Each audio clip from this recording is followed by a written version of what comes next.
కాంగ్రెస్ బీజేపీలు దొంగ నాటకాలు ఆడి రైతులను గోసబెడతా ఉన్నారు. అందువల్ల అసలు కాంగ్రెస్ తప్ప బీజేపీ తప్ప ఏంది ఈ సమస్య కారణం ఏంది? 10 ఏళ్ల బీఆర్ఎస్ హయాంలో లేని సమస్య ఇప్పుడు ఎందుకు వచ్చింది?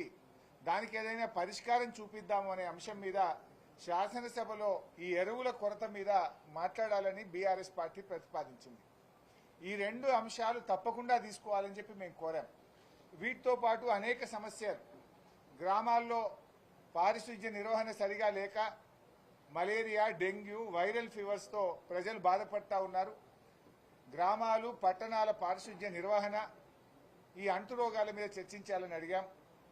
గురుకుల విద్యా సంస్థల్లో కనీస సదుపాయాలు లేక 100కు పైగా విద్యార్థుల మరణం, విష జ్వరాలపైన చర్చించాలని కోరాం.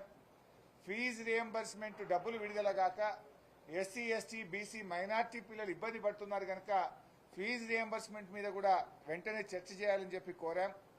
4th సిటీ పేరు మీద జరుగుతున్న అక్రమాలు, ముఖ్యమంత్రి కుటుంబ సభ్యుల పాత్ర మీద శాసనసభలో చర్చించాలని కోరాం.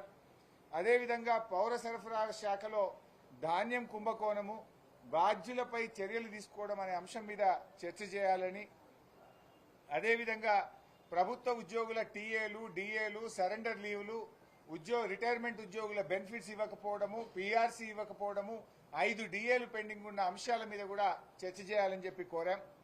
గోదావరి బనకచెర్ల ప్రాజెక్టు వల్ల తెలంగాణ రాష్ట్రానికి జరుగుతున్న అన్యాయం మీద శాసనసభలో చర్చించాలని కోరాం.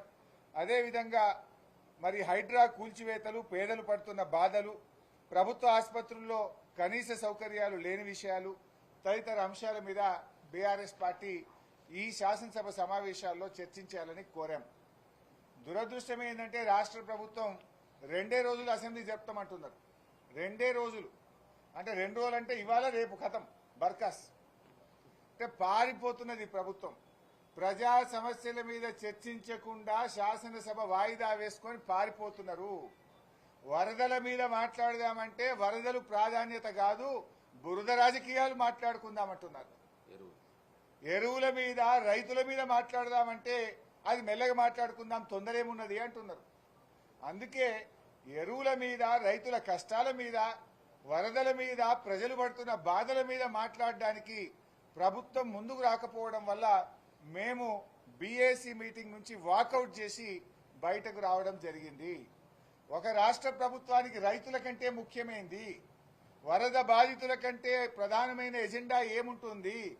వరదల మీద మాట్లాడడానికి ప్రభుత్వం సిద్ధంగా లేదు, ఎరువుల కొరత మీద మాట్లాడడానికి సిద్ధంగా లేకపోతే ఈ బీఏసీ మీటింగ్ కు అర్థం లేదు. ఈ శాసనసభ సమావేశాల పట్ల మరి ప్రజలు నమ్మకాన్ని కోల్పోతారనే విషయాన్ని కూడా మేము చాలా గట్టిగా చెప్పాం. ప్రభుత్వ ధోరణి చూస్తే కాళేశ్వరం కమిషన్ రిపోర్ట్ ను పెట్టి బురద రాజకీయాలకు పాల్పడే ఆలోచన కనబడుతున్నారు. దాని మీద మేము చర్చకు సిద్ధం. పీపీటీకి అవకాశం ఇవ్వండి. ఒక్కరోజు కాదు, కాళేశ్వరం మీద 4 రోజులు మాట్లాడదాం. ముందు ఆ బురద రాజకీయాలు ఎప్పుడన్నా మాట్లాడుకోవచ్చు. కష్టాల్లో ఉన్న రైతుల గురించి ఫస్ట్ మాట్లాడండి. కష్టాల్లో ఉన్న వరద బాధిత జిల్లాలు ప్రజల గురించి మాట్లాడదామంటే లే మాకు వరదలు ముఖ్యం కాదు, బురద జల్లుడే ముఖ్యము అన్న ధోరణి